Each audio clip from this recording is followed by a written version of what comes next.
ఆశ నిరాశల ఆరాటం, అది చీకటి వెలుగుల చెలగాటం.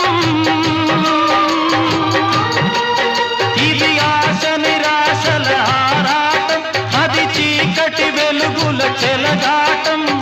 ఆశ జారిన వెలుగు తొలగిన ఆగదు జీవిత పోరాటం. ఇది మనిషి మనసుల పోరాటం, అది ప్రేమ పెళ్లి చెలగాటం. ఇది మనిషి మనసుల పోరాటం, అది ప్రేమ పెళ్లి చెలగాటం. ప్రేమ సెగలమై మనసు వికలమై బ్రతుకుతున్నదొక శవం, అయినా పడవ ప్రయాణం.